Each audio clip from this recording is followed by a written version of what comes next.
So you want to publish your data to a website. There are several approaches to accomplishing this. Hello, I'm Colin Daly of Campbell Scientific in Logan, Utah. In this video, we'll take a look at using RTMC Pro to make this job easier.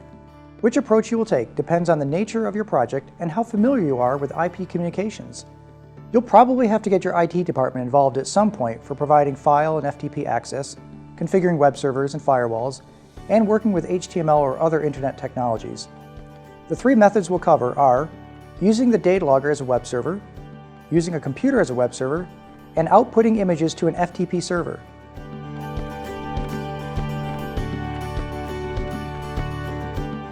Let's get started first with using the datalogger as a web server. Our CR1000, CR3000, and CR800 series dataloggers have a built-in TCP/IP stack, and when assigned an IP address using an Ethernet interface, they can serve web pages, just like a PC web server. Users can interact with the data by zooming in on graphs, scrolling through reports, acknowledging alarms, and more.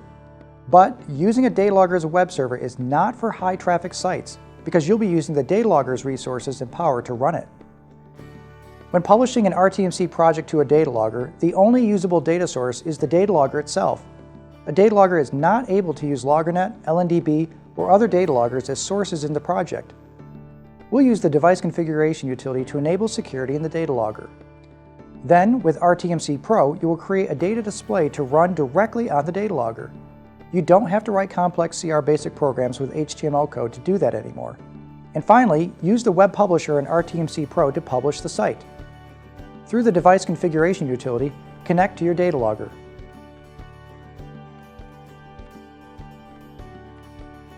Select the Network Services tab. Click the Edit CSI Password File button. By default, there are two users, Anonymous and Admin. Anonymous doesn't have a password and its default access level is read-only. Anybody with network access to the datalogger can potentially see its website. Of course, you can change the access level and add additional users with specific passwords and rights. You'll be editing administrative access. Enter a password. The default is Admin. An access level of All is required to publish. Hide after save is selected by default. This is important to maintain datalogger security. When this is checked, the CSI password file cannot be read from the datalogger. Make sure you have noted the password somewhere else in your documentation. Apply saves the password file to the datalogger. If an IP address has been assigned to the datalogger and you don't know it, you can see it here. Now we're done with the device configuration utility. Next, we'll use RTMC Pro to design a screen.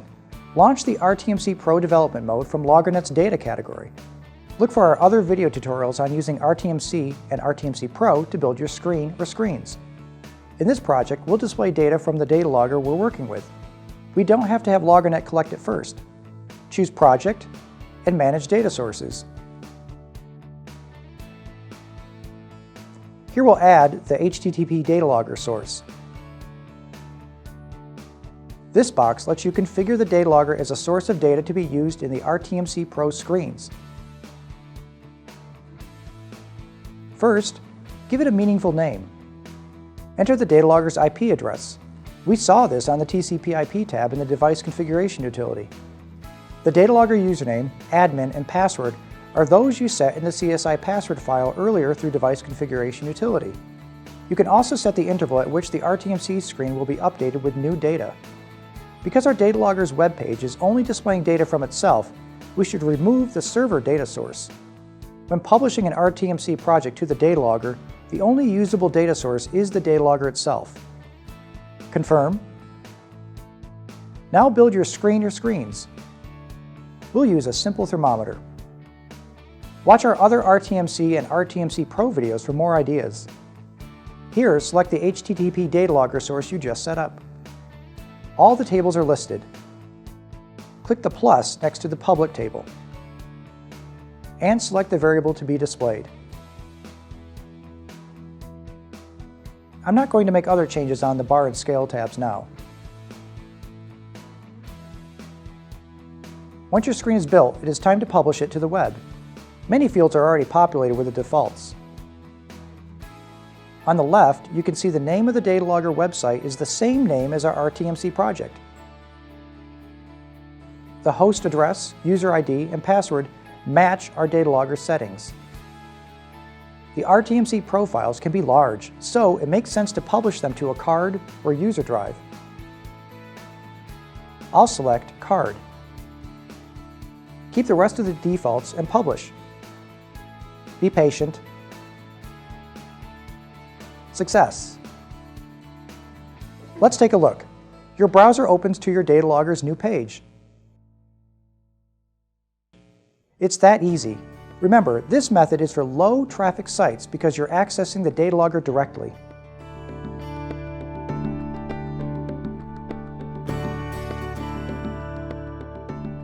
Our next method of publishing data to the web is to use a computer web server. This is similar to using the datalogger as a web server in that users can interact with the data by zooming in on graphs, scrolling through reports, and acknowledging alarms. But this web server runs on a PC, so it can handle a lot more traffic. Additionally, these RTMC Pro projects can access data from more sources than a single datalogger. We'll be using the CSI web server. It is fully interactive and secure. It uses basic access authentication with a username and password to control what a user can do on the website. Using the CSI web server, you'll set up a computer and enable security. You may need to get your IT department involved in this step to make sure your site and its functionality will be accessible for your intended audience. If your data is going to be part of a corporate website, your web design team can use one or more iFrames to link to your published pages. The CSI Web Server Administrator is accessed from the Windows Start menu. Go to All Programs, Campbell Scientific, CSI Web Server, and finally CSIWebAdmin. Click the green plus to add a site. Here you can add a subdirectory or folder. I'll call mine Tutorial. Click on the keys to set security options. Multiple user accounts can be set up, allowing any visitor to the site the ability to view the data, but only certain users who log in can make changes using the control components. This is very much like what we saw when we were setting up the datalogger CSI password file. Assign a password. Give the admin users access to all, and apply. We can leave the rest of the configuration settings as the default. The next step is to build your screen or screens in RTMC Pro. Take a look at our other video tutorials on using RTMC and RTMC Pro to build your screen or screens.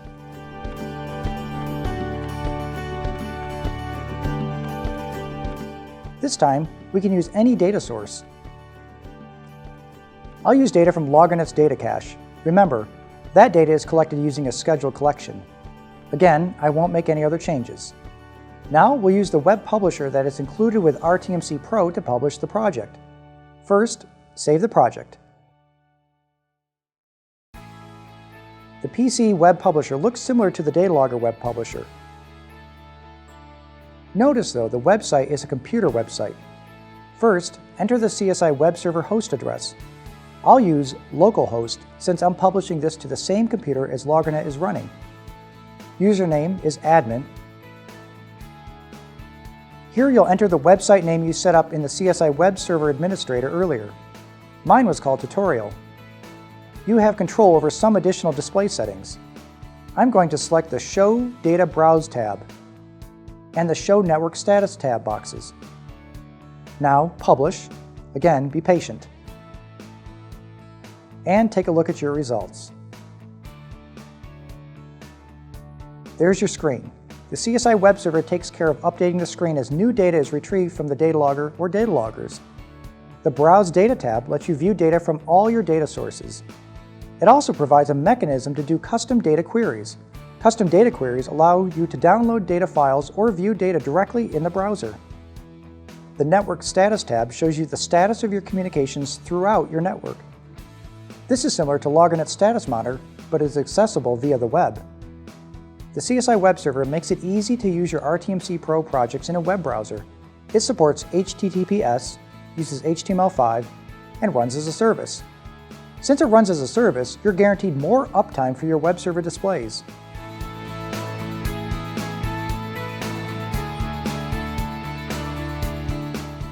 Our next method of publishing data to the web is to send images to an FTP server. Your web page development team can then access those images for display on your organization's website. Once the FTP server is set up, design your screens in RTMC Pro and configure the snapshot or snapshots to be FTP'd. Now when the project runs, it will generate and update images, as we've seen before, and copy them to an FTP server for use in a website. My web development team gave me an FTP address and set up an images folder where they needed the snapshots. Our RTMC Pro screen has already been built. See our other video tutorials if you need help with that. Give your components and screens unique names, as that will be part of the image file name. Select Rename Screen. I'll call it Tutorial FTP Screen. Now we'll configure the images or snapshots to be FTP'd. This is done through the Project menu. Select Configure Snapshot in FTP. First, enable a snapshot. Notice that, by default, it will first go into your Campbell RTMC folder. Here you have a choice of image formats. I'll choose JPEG. An output interval can be configured for either a fixed time, such as 30 seconds, or as new data arrives. I'll keep the fixed interval. Now you select what image or images you want to output. You can select the entire screen or individual components. I'll output the entire screen. It is quite a bit more work to use individual components, but that gives the web developers the most flexibility on how they use the images. Select the FTP enabled box here. Enter the address of the FTP site you'll be copying images to. You'll indicate the folder shortly. You will need write permissions, so enter your username and password. Here, you can access the host FTP site to browse to the folder set up for your images.